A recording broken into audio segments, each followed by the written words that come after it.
السلام علیکم دوستو، میرا نام ہے حسیب شفقت اور آپ دیکھ رہے ہیں ہنسی ٹی وی۔ حال ہی میں پاکستان میں 6.1 میگنیٹیوڈ کا ارتھ کوئک آیا جس نے پاکستان سمیت سینٹرل ایشیا کے ملکوں تاجکستان، ازبکستان اور افغانستان کو بھی افیکٹ کیا۔ اس سے پہلے 2005 کے اندر پاکستان کی تاریخ کا بدترین زلزلہ آیا جس کی شدت ریکٹر سکیل پر 7.6 تھی، جس میں 70,000 لوگ مارے گئے اور اتنے ہی زخمی ہوئے۔ پوری انسانی تاریخ کے اندر انسانوں کا کسی اور قدرتی آفت سے اتنا نقصان نہیں ہوا جتنا کہ زلزلوں سے ہوا ہے۔ سائنس کی مانیں تو یہ زمین کی کرسٹ کے اندر موجود ٹیکٹونک پلیٹس کے اندر بدلاؤ کی وجہ سے آتے ہیں۔ جب آتش فشاں لاوا زمین کو پھاڑ کر باہر نکلنے کی کوشش کرتا ہے، مگر انسان آج چاہے جتنی مرضی ترقی کر لے، سائنس اور ٹیکنالوجی کی بدولت کائنات میں جھانکنے کے قابل ہو جائے، کسی بھی مشین کو ایجاد کر لے، جتنی مرضی مضبوط عمارتیں بنا لے، اپنے بچاؤ کے لیے ہوائی جہاز اور زیر زمین بنکر تک بنا لے، آرٹیفیشل انٹیلیجنس کو انٹروڈیوس کروا دے، چاہے ترقی کے تمام ریکارڈ توڑ دے، لیکن چاہ کر بھی زلزلے کو پریڈکٹ تک نہیں کر سکتا۔ اس سے بچنا تو دور کی بات ہے،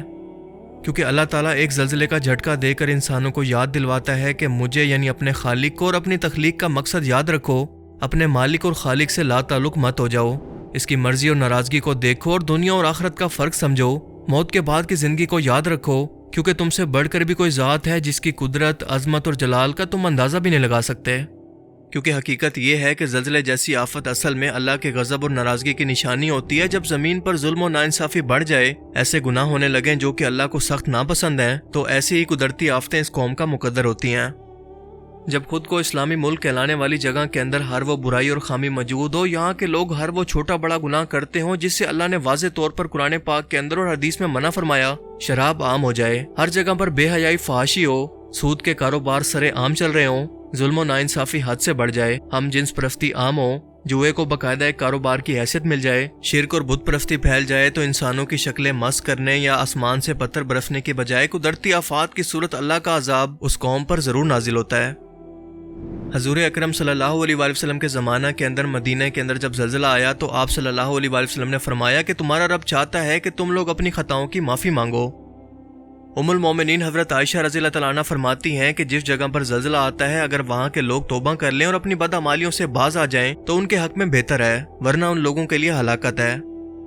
اللہ تعالیٰ کے ارشاد پاک کا مفہوم ہے کہ لوگوں نے اپنے ہاتھوں سے جو کمائی کی، اس کی وجہ سے خشکی اور سمندر کے اندر فساد پھیلا، تاکہ ان لوگوں نے جو کام کیے اللہ ان میں سے کچھ کا مزہ ان کو چکھا دے، شاید وہ باز آ جائیں۔ سورہ روم۔ اس آیت مبارکہ سے بالکل واضح ہے کہ دنیا کے اندر جو عام مصیبتیں لوگوں پر آتی ہیں، مثال کے طور پر قحط، وبائیں، زلزلے اور ظالم حکمرانوں کا لوگوں پر مسلط ہونا، اس کی اصل وجہ یہی تھی کہ لوگوں نے اللہ تعالیٰ کے احکامات کی کھلی خلاف ورزی کی اور خود اپنے ہاتھوں سے یہ مصیبتیں مول لیں۔ اللہ نے ان لوگوں پر یہ مصیبتیں اس لیے نازل کی کہ ان کے دل کچھ نرم پڑیں اور وہ اپنے اعمال سے باز آ جائیں۔ آج آپ اپنے آس پاس نظر دوڑائیں اور دیکھیں کہ ملک پاکستان جو کہ اسلام کے نام پر بنا، اس کے اندر کون سی ایسی برائی ہے، کون سا ایسا بڑا گناہ ہے جو کہ آج ہم مسلمان نہ کر رہے ہوں یا اس گناہ میں حد سے نہ بڑھ گئے ہوں۔ ایسے بڑے بڑے گناہ جس کی وجہ سے اللہ نے اس سے پہلے بھی کئی قوموں کو تباہ کیا، مثال کے طور پر ہم جنس پرستی، بے حیائی اور اسلام مخالف بینرز اٹھاتے گھومتی نیم برہنہ عورتیں، سود کے کاروبار، اور یہ سود، شراب اور زنا جیسے گناہوں سے سینکڑوں گنا زیادہ حرام ہے۔ اللہ کے رسول نے فرمایا کہ سود کے 70 حصے ہیں اور ان میں سے سب سے ہلکا حصہ ایسا ہے جیسے کوئی شخص اپنی ماں کے ساتھ زنا کرے۔ اب آپ خود اندازہ لگا لیں کہ اسی قوم نے سود کے نہ صرف آج بینک کھڑے کر دیے ہیں بلکہ قسطوں پر چیزیں دینے کے نام پر سودی کاروبار کو بھی متعارف کروا دیا ہے۔ یہ لوگ مسلسل آج سود کا نام اور اس کی ڈیفینیشن کو بدل کر اس سے باقاعدہ ایک کاروبار کی صورت دینے پر تلے ہیں۔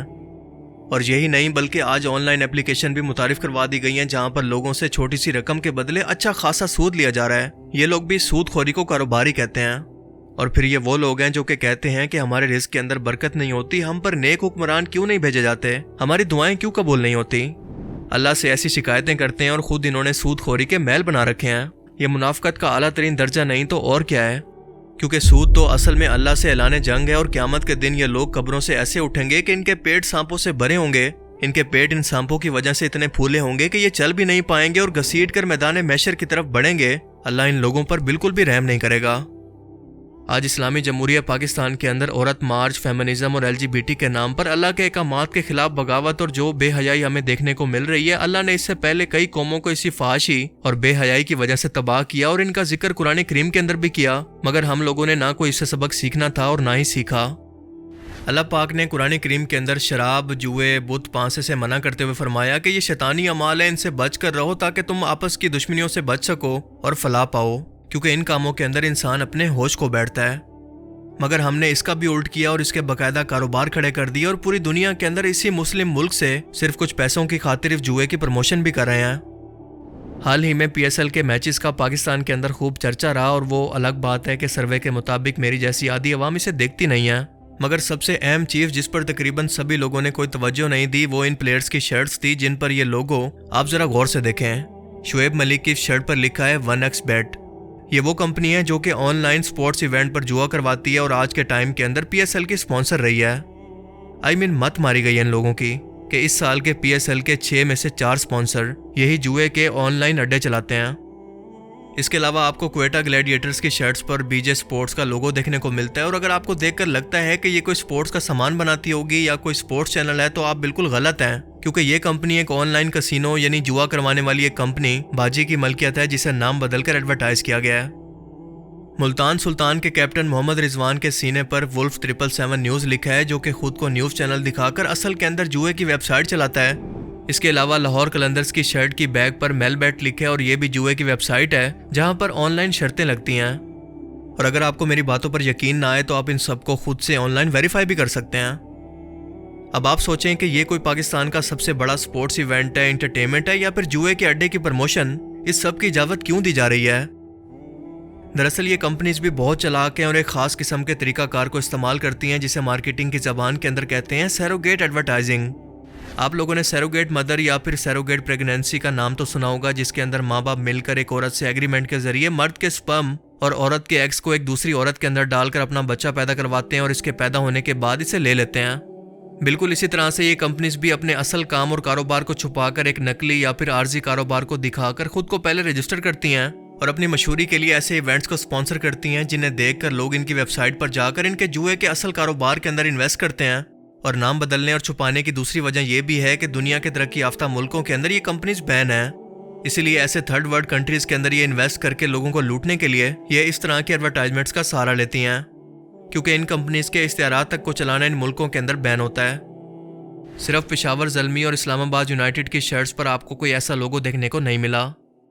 پاکستان کرکٹ بورڈ کیا اس حد تک گر چکا ہے یا پھر پیسے کا مقروض ہو چکا ہے کہ انہیں نہ تو حلال و حرام کی تمیز رہی ہے اور نہ ہی ملک کے قانون کا خیال، کہ کل اگر سود، شراب اور ہم جنس پرستی کی کوئی ویب سائٹ یا کوئی کمپنی بالکل اسی طرح سے سیروگیٹ ایڈورٹائزنگ کرتی ہے تو کیا یہ لوگ اسے بھی قبول کر لیں گے؟ کیا یہ لوگ مسلمان ہو کر ایک بار بھی اس کے بارے میں نہیں سوچیں گے؟ اور اگر ایسا نہیں کرتے تو یہ سلسلہ آخر کہاں پر جا کر رکے گا؟ کیا ان سب حرکتوں کے بعد اور ہر ایک گناہ اور اللہ کے قانون کے خلاف بغاوت کرنے کے بعد بھی ہم یہ سوال کرنے کے قابل ہیں کہ آخر ہم پر زلزلوں جیسی آفت کیوں آتی ہے؟ ہم بحیثیت قوم تباہ کیوں ہو رہے ہیں؟